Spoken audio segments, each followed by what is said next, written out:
tidur ke kecap lawak, tapi belum ada bukti dia pernah berbohong dalam meriwayatkan hadis. Tak ada bukti lagi.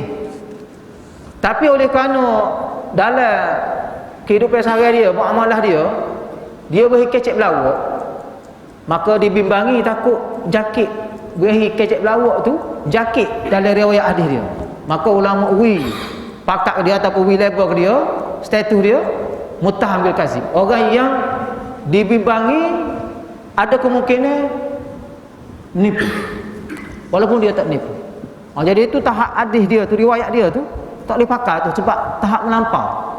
Kan? Sepertilah hadis yang diriwayatkan oleh Imam Syafi'i berkenaan dengan hidup malam raya tu dengan amal ibadat.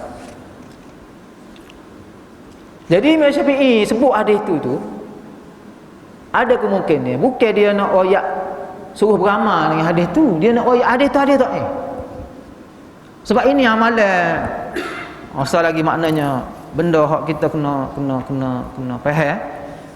Kadang-kadang ulama hadis, Imam Baihaqi ke apa ke Imam Tirmizi ke, dia sebut hadis, hatta hadis palsu pun dia sebut dalam kitab dia, kan? Dia sebut. Tapi tujuan dia sebut tu bukan nak suruh orang yang baca tu beramal. Dia nak royak hadis tu hadis dhaif ataupun hadis palsu, maka jangan pakai, jangan guna, jangan beramal. Tu tujuan dia. Cuma dekat generasi akhir zaman ni, dia ambil mata hadis itu dia tak kira dengan manhaj tadi, dia pakai semua. Jadilah banyak kecelaruan. Kadang-kadang ulama dia sebut hadis tu hadis palsu, dan dia tak royak hadis tu palsu. Cuma dia sebut sanad penuh. Hadis ni riwayat sekian. Jadi dalam sanad tu ada dah perawi yang telah dikenal pasti ciri-ciri dia, sikoh tak sikoh, boleh pakai tak boleh pakai. Jadi perawi yang dia sebut tu dengan dia menyebut perawi itu seolah-olah dia royak dah kita hadis tu hadis dhaif, walaupun dia tak royak bawah tu hadis tu hadis dhaif. Ini amalan pembuku hadis. Dia royak perawi itu cukup dah. Tinggal lagi kerja kita lah nak cerak, nak kenal sosok perawi. Itu manhaj. Jadi setengah orang ni bila kita kata hadis ni hadis dhaif, dhaif apa ada dalam Sunan Tirmizi? Dhaif apa ada dalam Sunan Ibnu Majah? Ke Sunan Ibnu Majah ni kutubus sittah. Apa tak boleh pakainya? Dia tak tahu, dia tak tahu Ibnu Majah sebut tu bukan nak suruh beramal. Nak royak kamu hadis tu hadis dhaif, jangan pakai. Hadis palsu. Dia pergi ambil buat beramal. Atas dasar duduk dalam Sunan Ibnu Majah misalnya. Maka banyaklah celaru. Banyak celaru. Ini manhaj manhaj. Jadi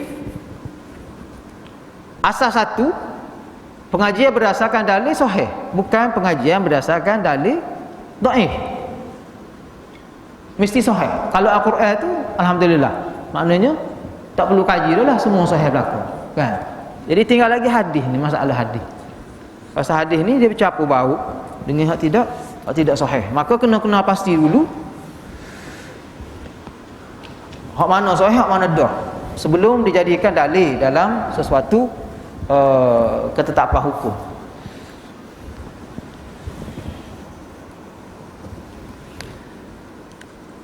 Kemudian syarat yang ketiga, muka surat 24 ni, hendaklah beramal dengannya dalam keadaan sekadar berharap ianya sahih dan bukan dalam keadaan pasti ia sahih. Ini dari sudut etika orang yang nak beramal tu. Orang yang nak beramal dengan hadis dhaif tu, nak royaknya telitinya ulama ni, dia letak garis panduan sampai gitu mu.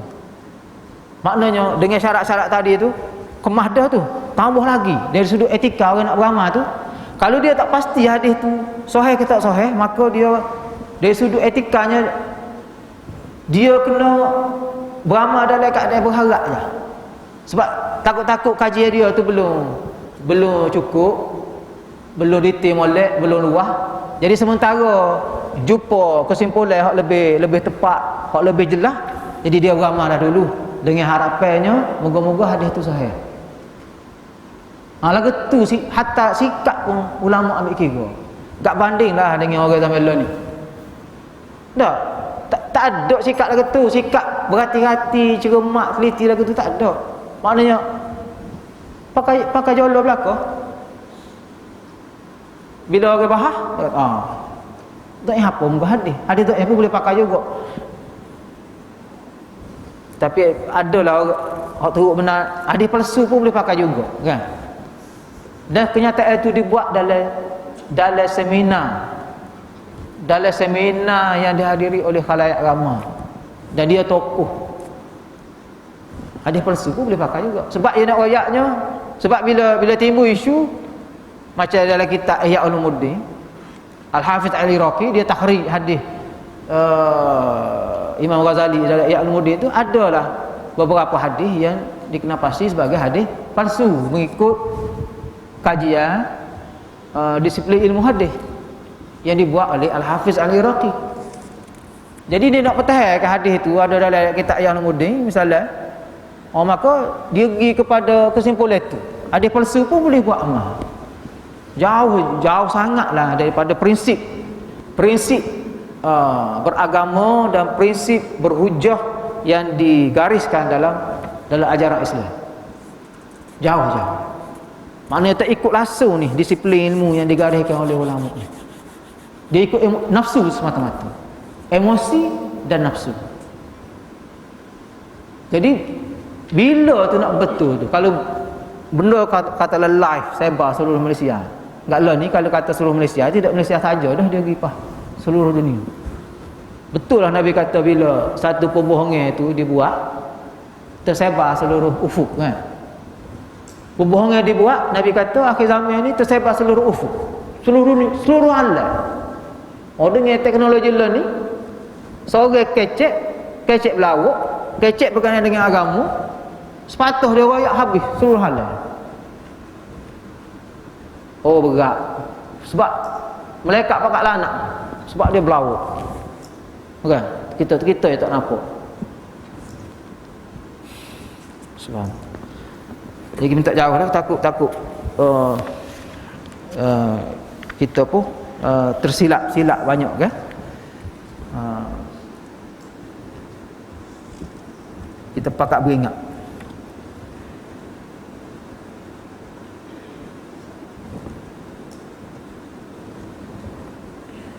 Jadi itu kalau kita capur belaka-belaka ni, kita boleh kata ada 4 syarat. Nak pakai hadis dhaif, ada 4 syarat. Pertama, tidak berkaitan dengan akidah dan hukum akal. Yang kedua, mesti ada nah asal dia yang sahih. Yang ketiga, mestilah faktor kelemahan hadis itu sederhana. Dan yang keempat, mestilah dalam keadaan mengharap ianya sahih, bukan dalam keadaan pasti ianya sahih.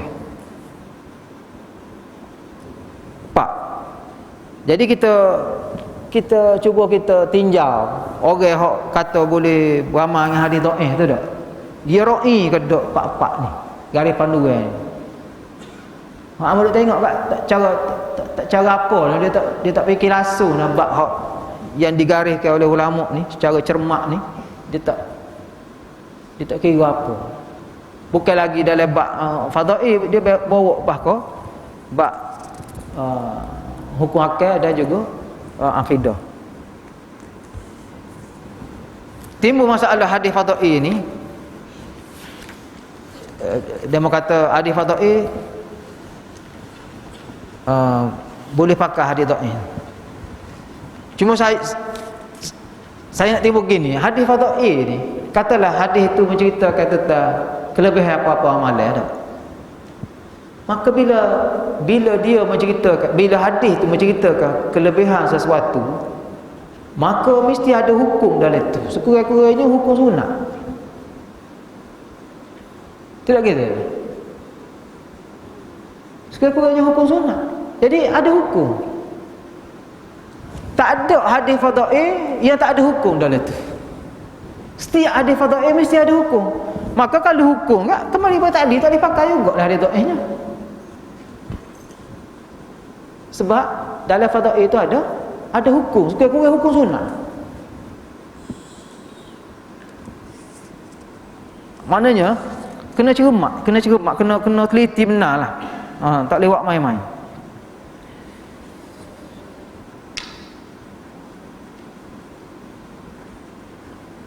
Kemudian timbul persoalan, ada setengah ulama ni dia muka surat 24 nota kaki itu, sebagai ulama seperti Imam Ahmad dan Abu Daud dikatakan berhujah dengan hadis dhaif secara mutlak. Tetapi pada hakikatnya apa yang dikatakan hadis dhaif itu sebenarnya adalah hadis hasan. Ini masalah manhaj penggunaan oleh para ulama dahulu dan sekarang. Dari segi pembahagian jenis hadis tu kan, sahih ataupun dhaif. Ulama dulu dia bagi dua aja, sahih ataupun dhaif. Ini manhaj zaman Imam Ahmad, sahih, dhaif.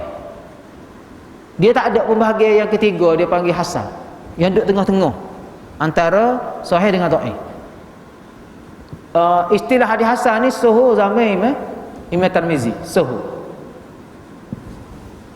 Sebelum itu ataupun zaman Imam Ahmad tu dia guna sahih ataupun dhaif. Jadi hadis hasan ni dia termasuk dalam hadis dhaif zaman itu, sebab tidak dinamakan hasan kecuali kerana ada kekurangan dari segi ciri perawi sikoh tu.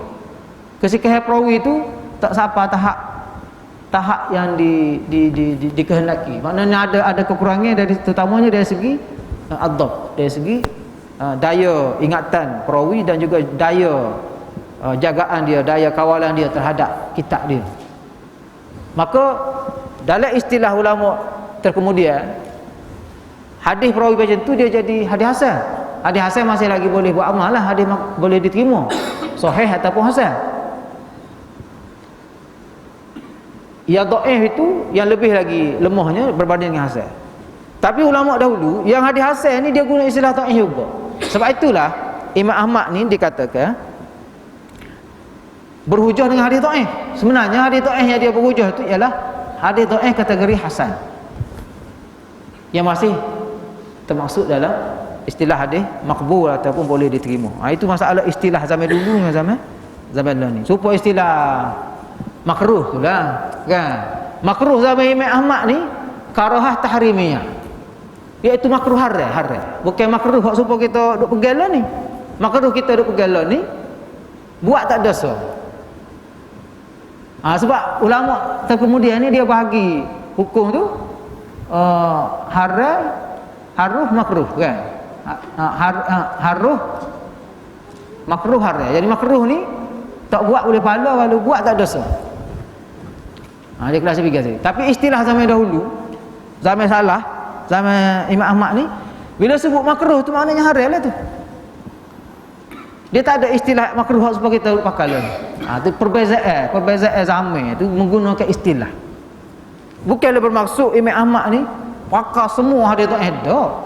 Dhaif yang dia pakai tu dhaif yang jenis kategori hasan zaman lalu ni. Hak boleh buat ujung makbul. Okey, kemudian untuk menjelaskan asas ataupun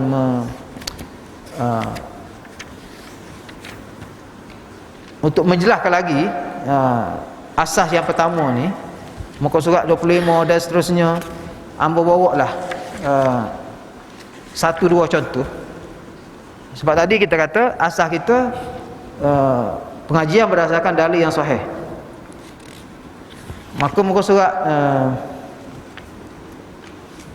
mula daripada muka surat 27 ni, hamba cuba bawa contohlah untuk menggambarkan bagaimana pendapat fiqh itu tidak didasarkan dalil yang sahih, akhirnya berlaku keadaan di mana pendapat yang bercanggah dengan nas ataupun dengan dalil. Sebelum itu muka surat 25 26 itu saya cuba bagi gambaran tentang korpus pengajian masyarakat Nusantara ni ataupun masyarakat kita lah. Kitab-kitab yang menjadi silibus muqarrar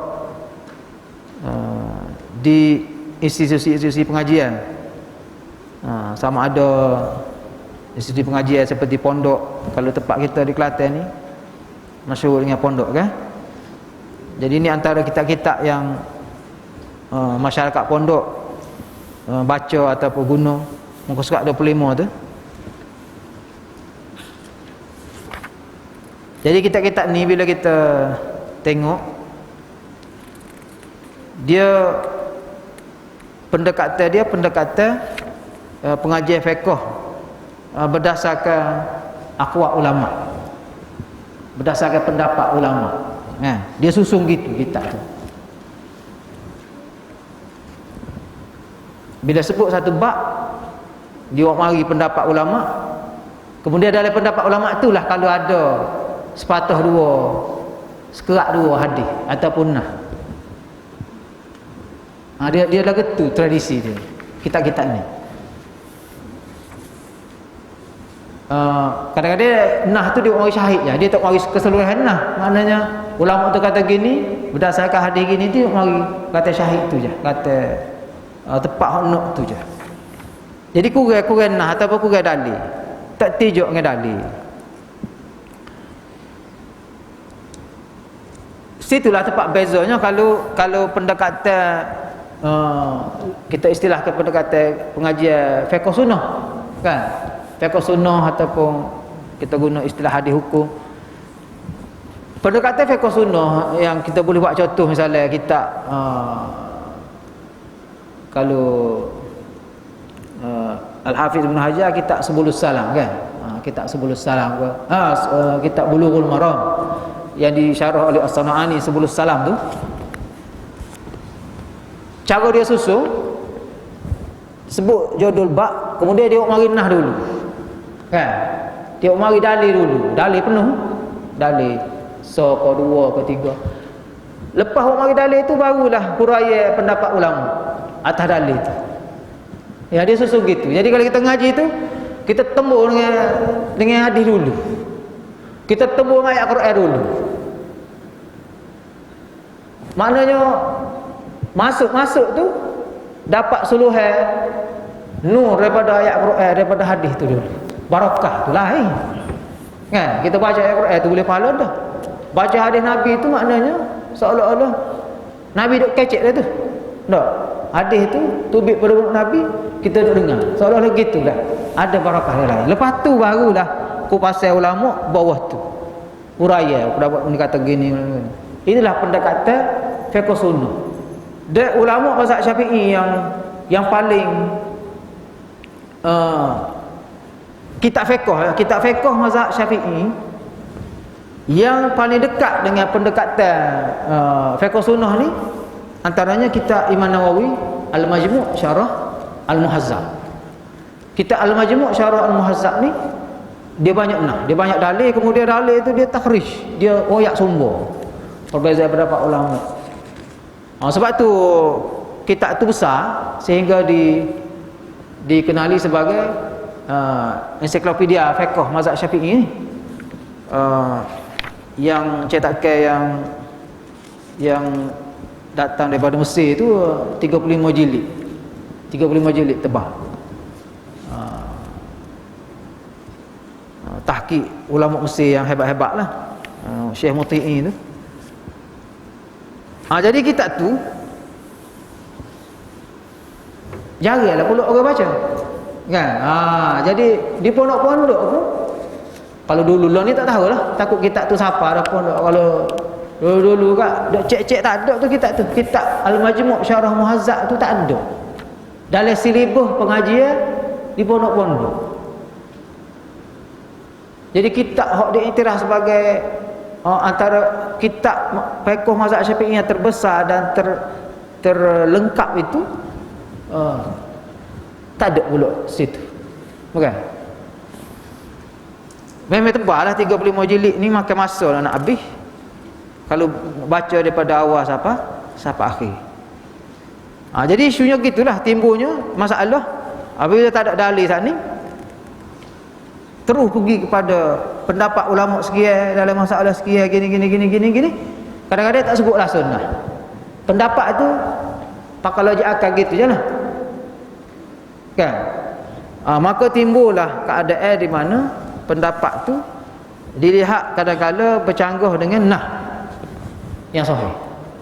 Tu yang saya cuba bawa contoh muka surat 27 ni. Tak tahulah contoh ni sesuai atau tak sesuai, atau terpulai kepada pertimbangan tuan-tuan masing-masing lah, ya. Cuma saya nampak contoh ni sesuai dengan poin ni. Nak ayatnya pendapat tu menyalahin lah. Misalnya muka surat 27 tu dalam kitab Sabil Al-Muhtadin ni, Muhammad Arsyad Al-Banjari ni, dia kata di situ apabila sabitlah najis mulutnya dan air liurnya, iaitu anjing tadi, air liur najis dan air liur anjing, padahal adalah mulutnya itu sebaik-baik suku anggotanya, maka yang tinggal daripada badannya, tahinya dan kumuhnya terlebih utama najis. Di halaman lain beliau berkata, bermula barang yang terkena najis, muka surat 28, bermula barang yang terkena najis dengan najasah mughallazah, tiada jadi suci ia melainkan dengan dibasuh 7 kali, salah satu daripadanya dicampur dengan tanah yang suci. Dikiaskan dengan anjing itu babi, dan dikias dengan air liurnya yang terhasil daripada jelatannya itu barang yang lain, seperti kumuhnya, peluhnya dan barang sebagainya. Ini hak ada dalam kitab Sabil Al-Muhtadin. Jadi apa yang kita faham, Syekh Al-Banjari ini dia guna kaedah kias aulawi, dia panggil dalam usul fiqh. Jadi dia buat pertimbangan. Sekarang ada nah yang kata air liur jilatan anjing itu najis. Memang ada dalam hadis, tuhur inai ahadikum idza walagha fihi al-kalb ayaghsilahu 7 marrat, kan? Kena basuh 7 kali, satu daripadanya air bercampur tanah. Jadi dia kata kalau kena air liur mulut najis, maka kalau kena bahagian badan lain, tubuh anjing tu lebih najis, sebab mengikut pertimbangan dia, mulut ni lebih suci daripada tubuh anjing, daripada kaki anjing. Situ pun tak sedap dah. Sebab kalau ilmu perubatan, doktor ada, mulut manusia ni kan, kita kata cuci dah, dalam mulut lah paling banyak bakteria apa. Banding dengan hak duk di tubuh berjuta, maknanya disebut dari sudut saintifik, fungus ke apa, bakteria lah kan dalam mulut. Ni mulut manusia hak duk bergigi, hak duk basuh, semua jaga-jaga je makan uang petang dah. Duk basuh, duduk koma kan. Mulut anjing ni dia tak ada basuh, dia pakai gonggong kan. Maknanya dari sudut kotor tu banding dengan mulut manusia ni jauh, tak boleh banding. Bermakna mulut anjing ni lebih kotor daripada tubuh dia sebenarnya dari sudut tu. Kuman, bakteria, fungus tu lebih banyak dalam mulut dia. Sebab tu anjing kurak mari mulut kan. Dia kurak mulut dulu. Kuman dia tak nak bergigi anjing. Jadi kiyah ni tak kena ni, kalau berdasarkan tu tak kena dah kiyah. Sebab dia kata kalau kena jelatan anjing itu najis, mana kalau kena tubuh anjing lagilah najis. Sebab mulut anjing lebih suci daripada badan. Hakikatnya mulut anjing lebih kotor daripada badan. Badan anjing tidak sekotor mulut. Situ tak kena dah kan. Kita suruh tak kena dah. Bila dibandingkan dengan fakta saintifik. Fakta saintifik ni setelah adanya penemuan kajian yang dibuat oleh ahli sains dari sudut biologi dan sebagainya, jadilah getu faktanya. Hak tu dari sudut percanggahan dengan fakta saintifik. Hak kita nak fokus sininya percanggahan dengan nah sahih yang lain. Sebab kaedah kata muka surat 28 tu Amabul situ, katalah kita nak pakai kaedah kias aulawi yang disebut oleh Syekh Banjari ni, maka sebelum kita pakai tu kita kena pelaga dulu dengan kaedah, satu lagi kaedah, iaitu la masagha lil ijtihad fi mauridin nas. Itu dalam teks Arab kitab usul fiqh, la masagha lil ijtihad fi mauridin nas. Maksudnya tidak boleh berijtihad dalam perkara yang sudah ada nas. Tidak boleh guna ijtihad dalam perkara yang ada nas tongging. Ada dah nas. Nak ijtihad apa lagi? Jadi sekarang ni nas tu ada ke tak yang menunjukkan badai anjing itu lebih kotor daripada mulut, ataupun anggota badai anjing yang lain lebih najis daripada jelatan anjing. Ada ke tak nah gitu sehingga nak ijtihad gitu tu. Dari sudut fakta saintifik memang tak berlaku dah. Hak ni dengan nah pula. Jadi bila kita semua nas-nas hadis berkenaan dengan anjing ni yang ada dalam kitab-kitab ahli hukum, kitab hadis, kitab fiqh sunnah dan sebagainya, maka kita jumpalah beberapa nas yang zahirnya nampak bercanggah dengan pendapat tadi. Amba rasa kita tangguh dulu, rehat. Ya. Sampai sebelah kali dengan soalan buka soalan. Tu. Tak payah berehat. Okey.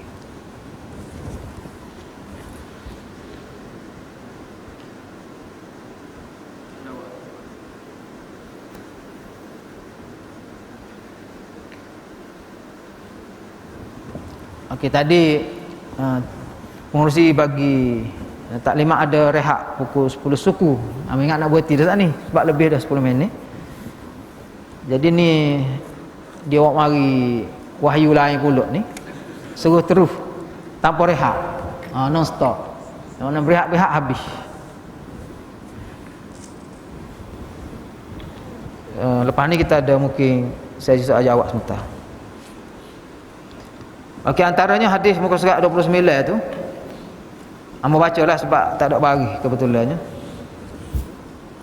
Hadis riwayat Ibnu Umar radhiyallahu anhuma, katanya kuntu abitu fil masjid fi ahdi Rasulillah sallallahu alaihi wasallam wa kuntu fatan syabban azban wa kanatil kilab tabulu wa tuqbilu wa tudbiru fil masjid falam yakunu yarushuna syai'an min dzalika. Maksudnya ketika aku muda remaja, aku telah tidur di dalam masjid pada zaman Rasulullah sallallahu alaihi wasallam. Sedang anjing-anjing kencing dan munah mandi di dalam masjid itu. Tetapi mereka, yakni para sahabat radhiyallahu anhum, tak renjih sahai sedikit pun. Renjih pun tak, sok basuh. Getik-getik air pun tak. Walaupun anjing duduk masuk munah mandi, bukan atas rumah, dalam masjid. Maknanya cuba kita memiliki suasana zaman itu tak? Setara mana?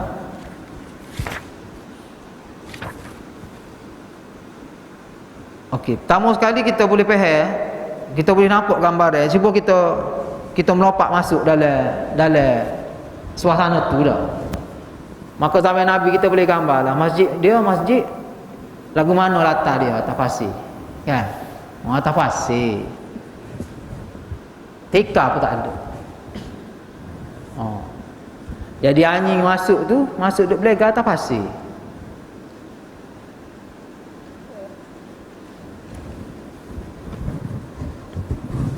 Dalam riwayat lain dapat gambaran bahawasanya anjing ini masuk waktu duha. Sepah mai subuh, orang mai subuh pakat balik belakang tu pergi kerja. Masjid kosong, dia masuk. Jadi dalam Sunan Abi Daud ada huraian lebih kurang berkenaan dengan ni. Abu Daud meriwayatkan hadis ini di bawah bab berjudul bab kesucian tanah, nota kaki bawah tu, bila ia kering.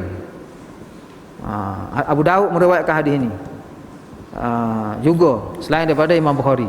Cuma bab, maksud sayanya bab yang diletak oleh Abu Daud itu memberi gambaran kepada kita bagaimana suasana tu. Bab kesucian tanah bila ia kering. Bukan? Maknanya anjing tu kecing, muna mandi tu atas pasir, atas tanah yang menyerap. Kemudian tanah tu dia kering, nak nyapa ke tari Zuhur tu dia kering, dia menyerap, dia kering. Maknanya berlaku proses penyucian dan pengeringan secara semula jadi tanpa perlu dibasuh. Dalam istilah fiqh dia panggil al-istihalah. Al-istihalah. Sekarang ini banyak majlis fatwa duduk bincang isu al-istihalah. Majlis fatwa ke masa sebab banyak produk obat ke bagai makan minum ke dia guna sumber haram macam babi ke apa daripada sumber haram pinggir daripada Cina dia bakar tu adune seming dia nak buat pinggir tu sebelum dia masuk dalam tempat bakar tu dia adung, dia buat dengan tulang khinzir katanya, dia ada capur tulang khinzir. Tapi proses jadi dia panggil istilah istihalah. Apakah proses itu telah mengubah bentuk asal barang hak najis tu kepada bentuk lain sehingga menjadi tidak najis. Ni pun samalah ni ulama Syekh Islam Ibn Taimiyah dia guna hadis ni, dia panggil proses istihalah. Air kecing tu najis kan, air kecing manusia pun najis, so air kecing anjing kan. Bila dia masuk dalam tanah, dia serap, lepas dia kering, maka permukaan tanah tu hak daripada najis tadi tu dah berlaku proses istihalah, jadi suci balik. Jadi suci, jadi tak najis. Maknanya mari waktu zuhur tu pakat sembahyang atas tu, tak ada apa-apa. Lagu tu. Cuma nak ayat sininya tak ada lah ambil cok caku dah ataupun basuh dalam konteks basuh samuk kan, ni samuk bukan.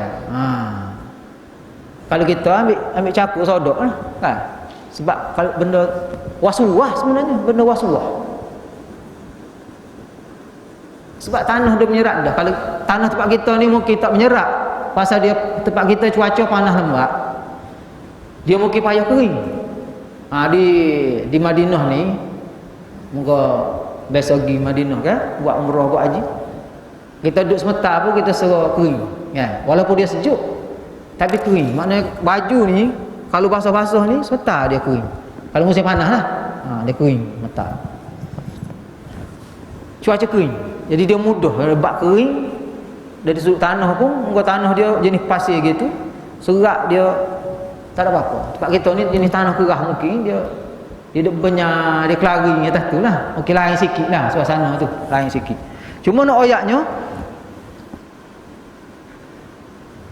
anjing ni dia bila dia masuk mesti dia ekor dia ke tubuh dia nyeset dengan tiap-tiap ni, bukan dengan tiap-tiap masjid dengan gapo ni. Jadi tak ada lah cerita dalam hadis ni pakat pergi samuk tiap tu, pergi basuh tiap 7 kali dengan air tanah ke gapo ke kan.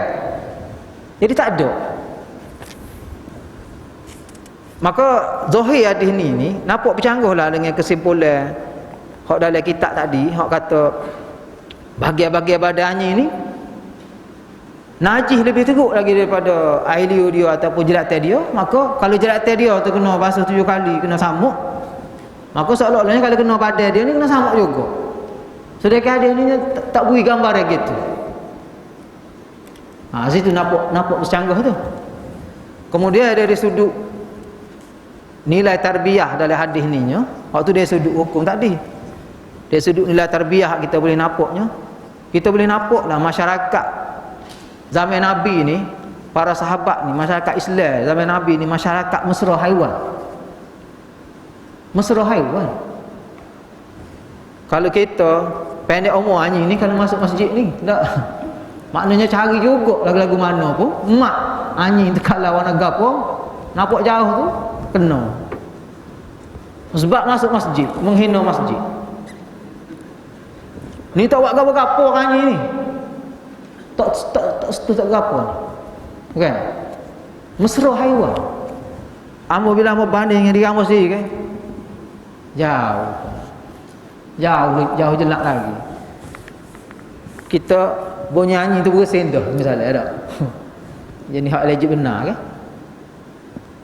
Tak ada bau lagi. Sebab kita ditradisikan dengan budaya gitu.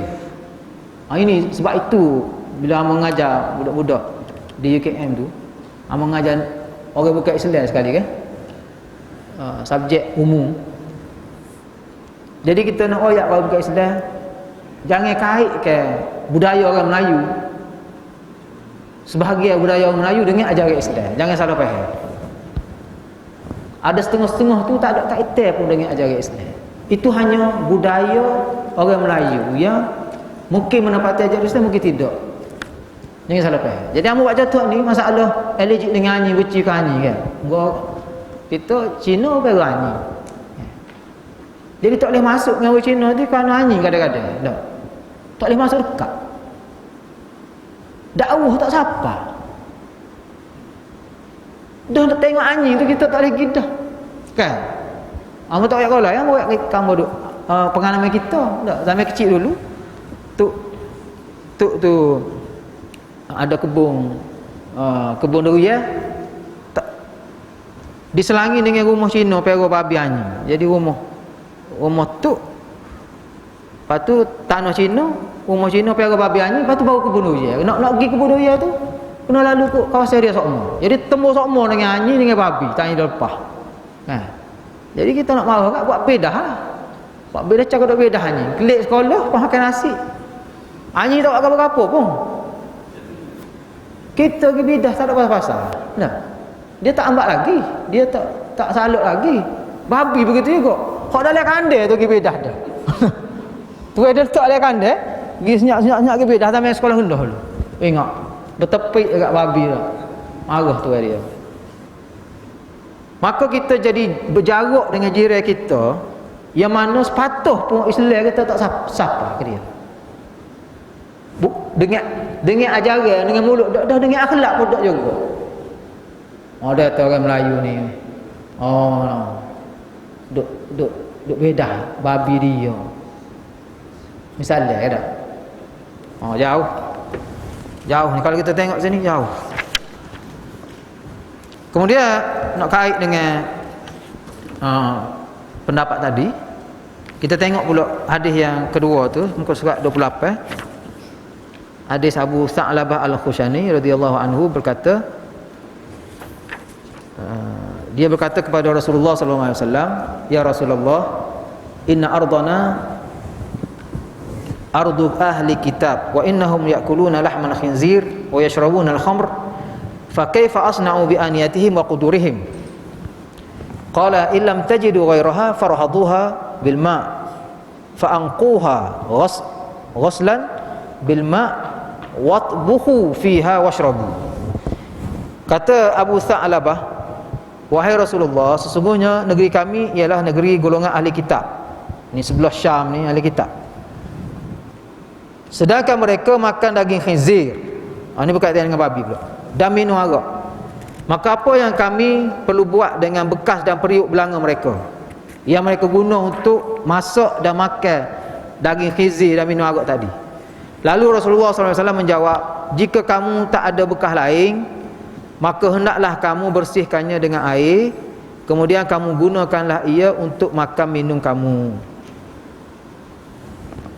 Tadi dalam pendapat kitab Sabil Mutani tadi, dia kiaskan babi ni dengan anjing. Kias dari segi mana? Maknanya kalau najis anjing tu kena samuk, maka najis babi pun kena samuk juga. Jadi hadis ni tak boleh pergi dah, tak boleh nak faham kok lain dah. Bekah tu diguna untuk makan daging babi. Bila sahabat tanya nak buat lagu mana, Nabi kata kalau ada bekah lain, tengoklah kalau ada bekah lain dah. Kalau tak ada bekah lain, basuh je, basuh. Tak ada istilah samuk, basuh 7 kali, air campur tanah, tak ada. Basuh kata kak, masuk makan minum seperti biasa. Setara tu je. Ni jelas dia bercanggah dengan hak tadi tu. Hak kata kiyah kena samuk juga tu. Tu yang kita kata bercanggah tadi tu. Nampak bercanggah kan? Hadis pula. Hadis sahih. Jadi nak buat lagu mana? Nak buat lagu mana tu dia ada kaitan dengan asas yang kedua. Mungkin asas yang kedua tu kena tangguh. Sesi lain pula.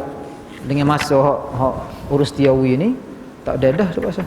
Asas yang kedua iaitu prinsip al-ittiba' tadi. Maka nampaknya babi ni najis dia, najis. Tidak serupa dengan anjing. Gitulah kita boleh buat kesimpulan. Dia tidak serupa dengan anjing. Ulama guna ijtihad, dia kira najis mughallazah anjing dengan babi. Tapi ijtihad tu kita tengok guna kaedah tadi lah. Tak boleh ijtihad kalau ada nah. Kalau tak ada nah baru boleh ijtihad.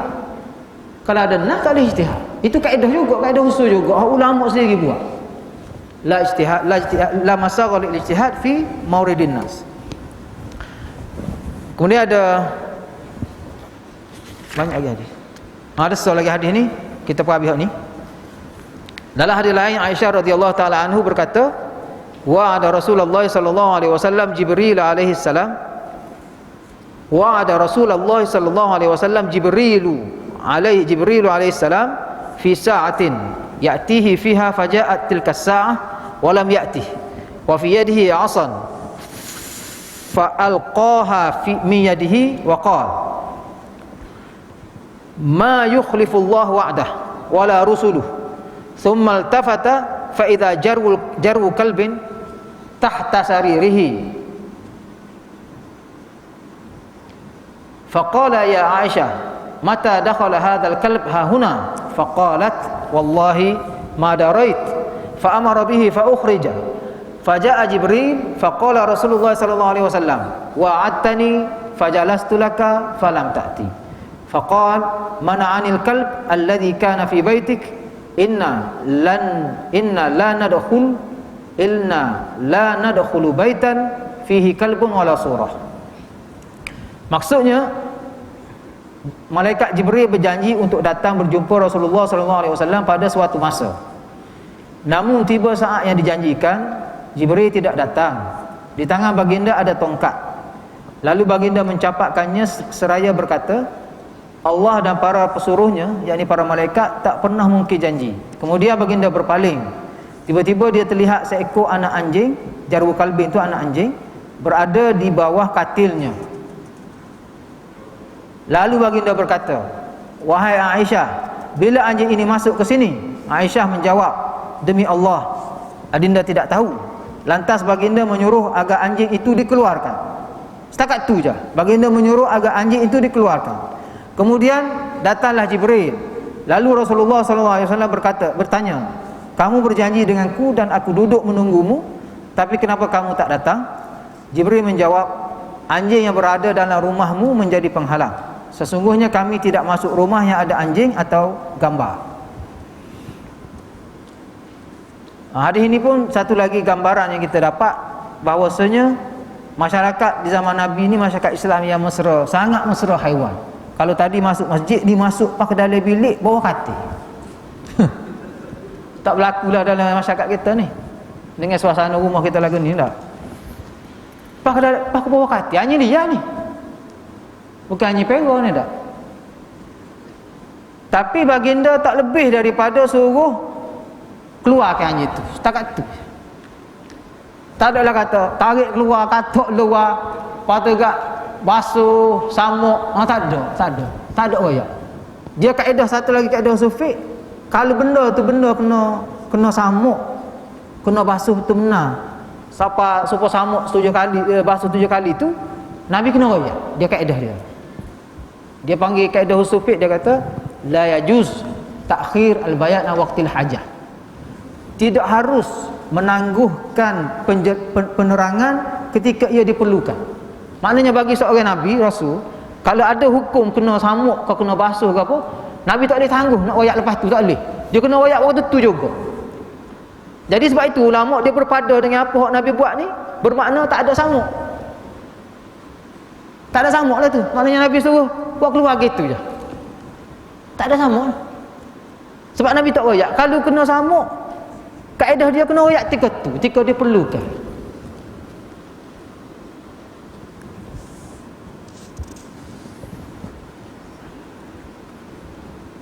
Jadi banding dengan hukum tadi, kembali semula kepada pendapat tadi, dia nampak zahirnya bercanggah, nampak bercanggah sikit tu.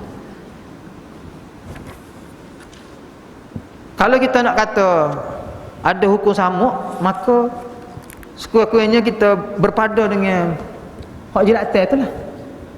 Jilatan dalam jilatan anjing tak ada, air liur dia tu. Hak tu jelas ada lenah ke? Ada air liur. Pahanyi itu anjing ni anjing liar, anjing kotor, lagi tu. Sebab kita kait pula dengan anjing yang terlatih. Istilah anjing terlatih kan. Anjing yang dipelihara untuk jaga kawasan tanaman.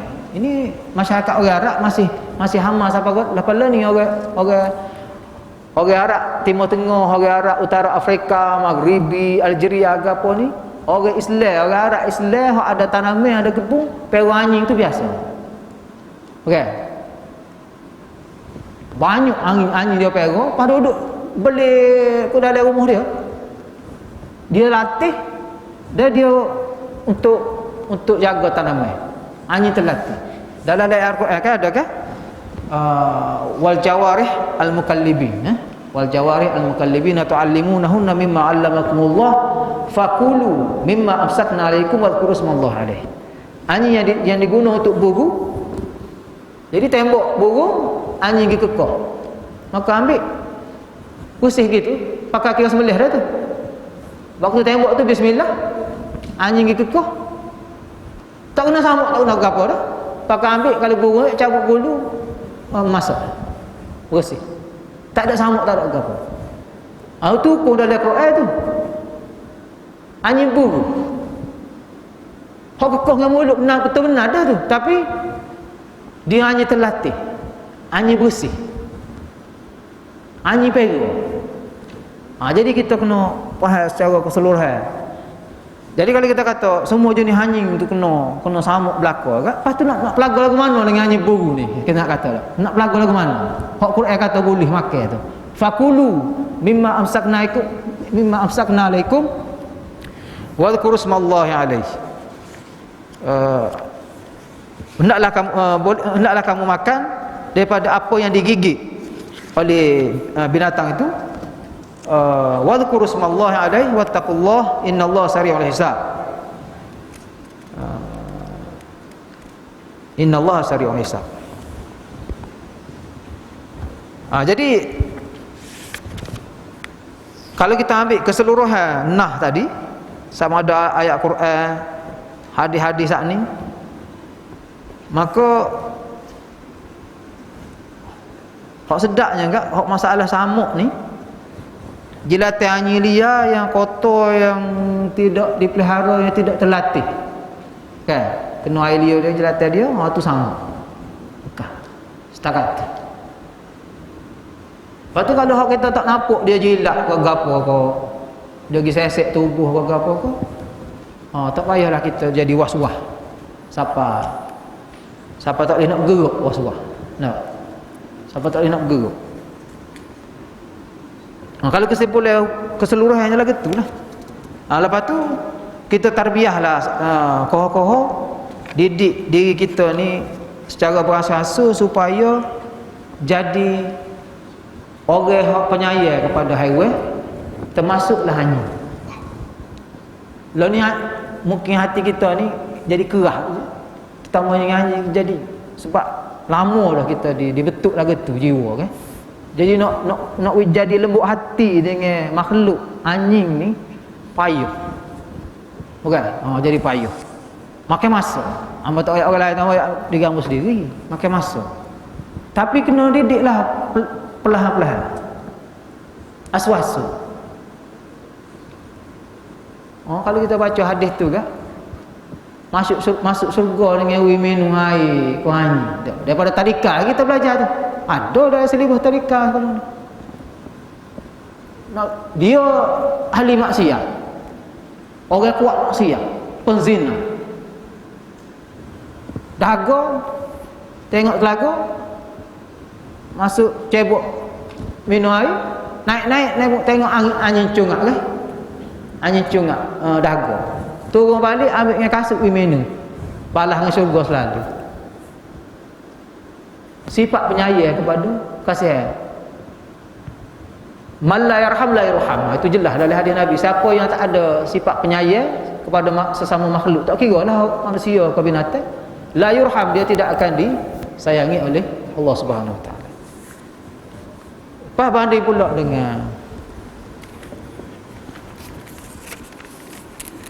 pula dengan wanita hak kurung kucing tu, siapa lapar tu. Kucing dia kurung tak boleh makan, siapa lapar? Nabi kata masuk neraka. Jadi hak ni boleh makan kanyang masuk syurga. Walaupun ahli maksiat, hak ni bukan ahli maksiat tapi kurung kucing masuk neraka. Hadis Nabi, hak Nabi riwayat. Situ pun kita banding dengan kita ni, maknanya kita kena tarbiyah, kena pelembut lagi hati kita ni dengan haiwan ni. Haiwan makhluk Tuhan belaka kan. Anjing ni makhluk istimewa. Cumanya dalam hadis ni dia sebut malaikat tak mari tu sebab ada anjing. Situlah mungkin jadi dipahami bahawasanya anjing ni binatang yang tidak disukai oleh malaikat, maka manusia pun seolah-olahnya tak boleh juga. Macam gitu. Tidak gitu. Anjing ni malaikat yang tidak disukai, yang sini ni sebab busuk ni. Malaikat ni makhluk Allah yang suci. Sebab tu dia suka bau-bauan. Bau-bauan. Sebab tu ulama kata, kita pakai minyak atar, kita perasak rumah kan. Masjid-masjid kalau di Timur Tengah kan, Masjid Madinah kalau dia perasak. Sebenarnya bau-bauan tu menarik malaikat mari masuk dekat dan menjauhkan setan iblis. Tapi kalau busuk hak tu mari malaikat lari. Busuk. Jadi anjing ni jenis, kalau anjing jenis hanya liar ni dia busuk, dia kotor. Kotor tidak semestinya najis lagi kadang-kadang. Tak. Dia tidak semestinya najis berat. Kotor, najis. Tapi malaikat ni dia buat bagai makhluk suci. Jadi dia tak boleh. Lepas tu hadis ni bukan bermaksud tak boleh perah lasu anjing. Perah luar rumah lah, maknanya dalam rumah jangan perah. Sebab takut malaikat tak masuk. Maka perahlah dalam kawasan rumah, dalam kompang hak ada, kalau ada kawasan luar. Sebab tu orang Arab, orang Islam, dia perah ni, dia tak masuk dalam rumah dia, dalam kompang dia tu je. Kompang dalam kemuh kawasan tanaman dia. Bukan buh dalam rumah. Jadi kita sesuaikan dengan masyarakat kita. Sekarang ni orang Melayu memang tak perah anjing kan. Tapi bangsa lain, Cina, India perah anjing. Dia tidak perah dalam rumah kita. Dia perah dalam rumah dia tak? Jadi tak payahlah kita sungguh sangat maknanya. Siapa tak boleh pergi mari rasa maknanya. Tak boleh pergi mari rasa. Berat semua. Tapi kak orang lagi itulah.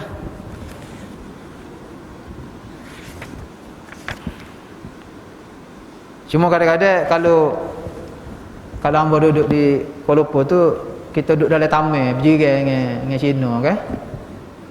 Kontor tanah tu dia menurun gitu. Kalau dia duduk di atas kita kat, saya pagi-pagi minggu dia basuh anjing dia tu kan. Air anjing tu lalu ke depan rumah dengan najis-najis sekali. Jadi kita pergi pesan dia biar air tu masuk dalam lokal. Jangan dia beleceh. Dia basuh tempat tak posh pakai kereta tu kan. Dia tak pelari masuk dalam lokal. Jadi beleceh kat atas jalan tu lalu kat depan rumah. Jadi dia mau pakat maruh lah. Dia mau pakat maruh. Ya hamba setakat ni tak ada gapo lagi lah, tak serah itu. Mungkin kita kira biarlah air tu nak buat ni. Dah. Lalu ke depan rumah.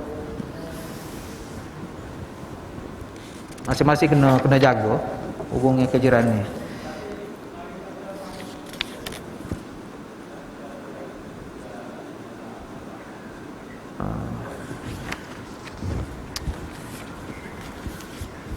Jadi yang masa kita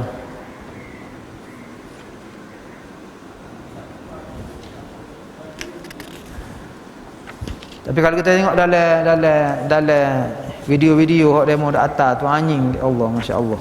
Tak yang azan dia macam sahut azan tu kan. Orangnya macam jawab dengan bahasa dia lah. Maknanya makhluk Tuhan belaka dia tasbih. Dia tasbih. Dia tasbih.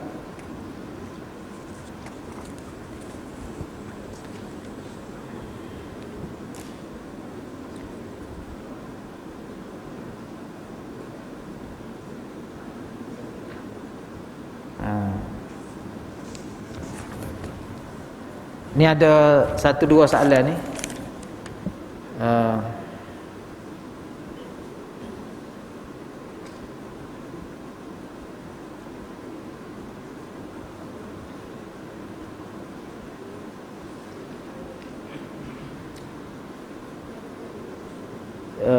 Terdapat pelajar-pelajar yang baru mengaji hadis membangkitkan isu mutaqaddimin dan mutaakhirin, seolah-olah memperlekehkan ulama mutaakhirin, terutama Allamah Syekh Al-Albani rahimahullah.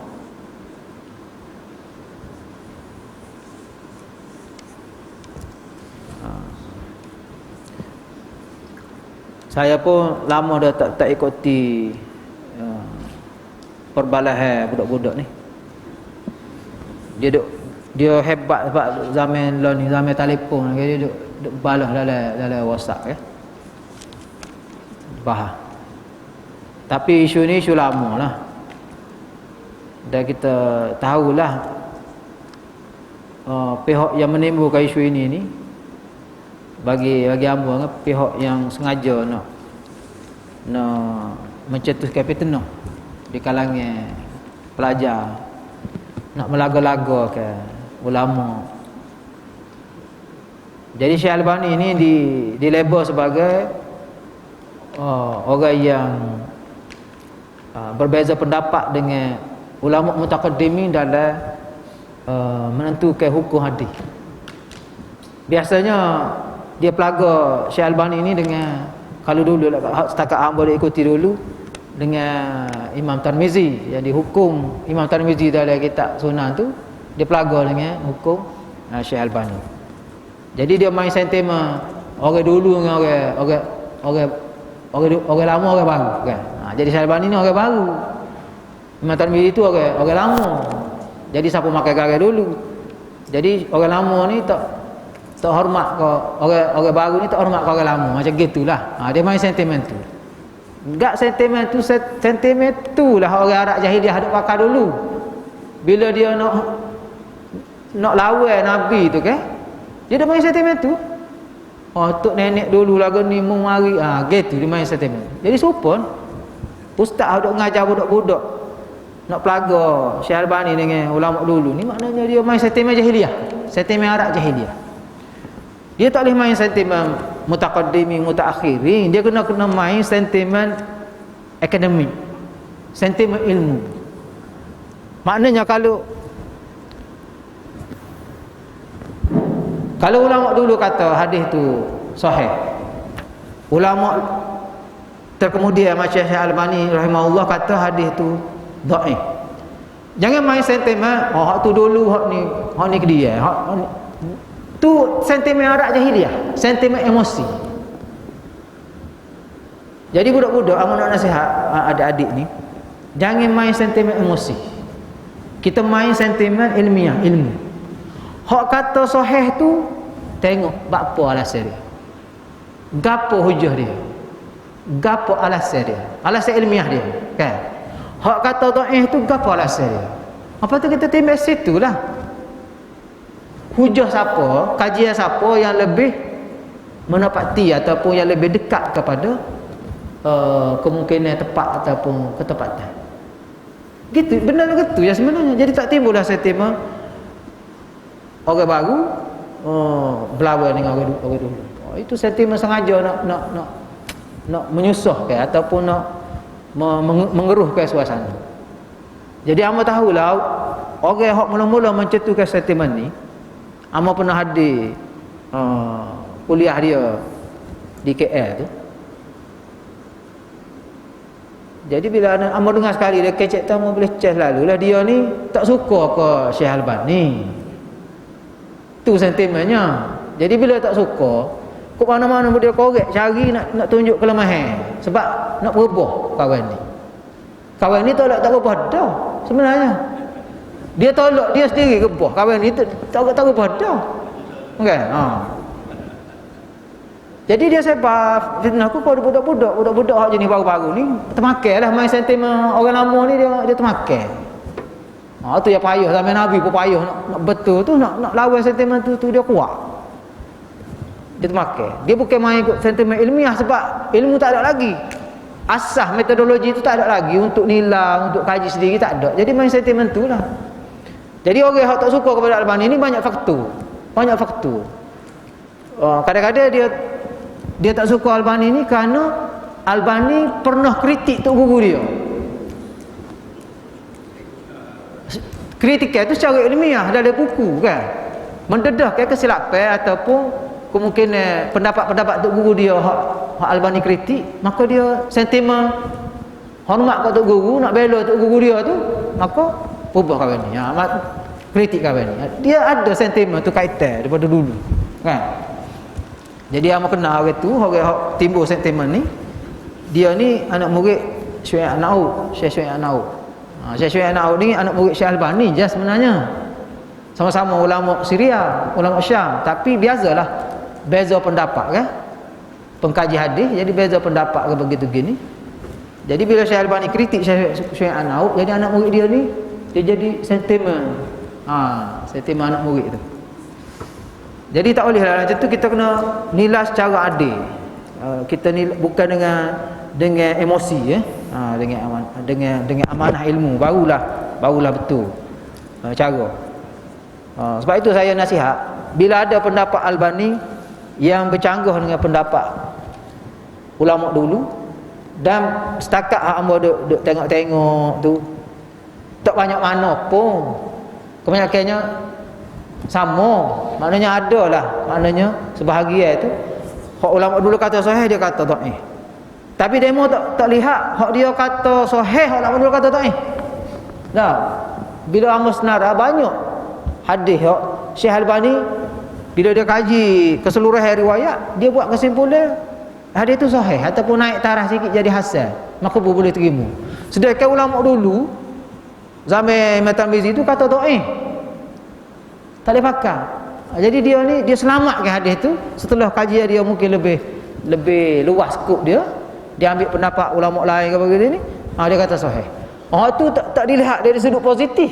Sumbangan dia tu menyelamatkan hadis yang dulu dinilai sebagai dhaif jadi sahih. Tapi dia lihat aspek ni je, aspek hak Syekh Albani kata dhaif, hadis ulama dulu kata sahih.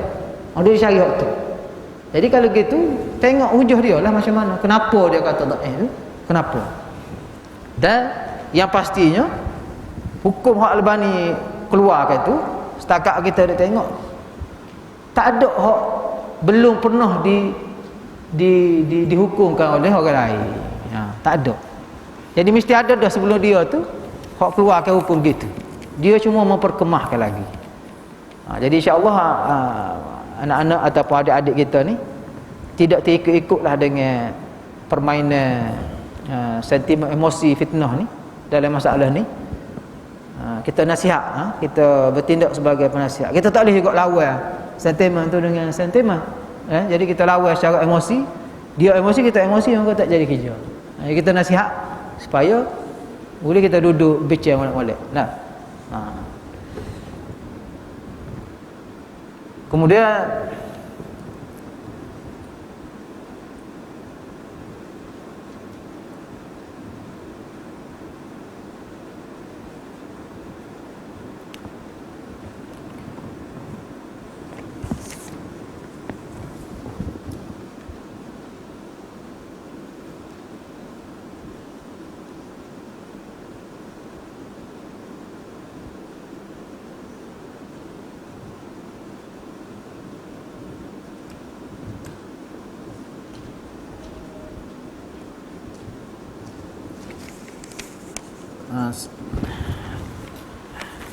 ambil soalan lagi dah daripada soalan ni.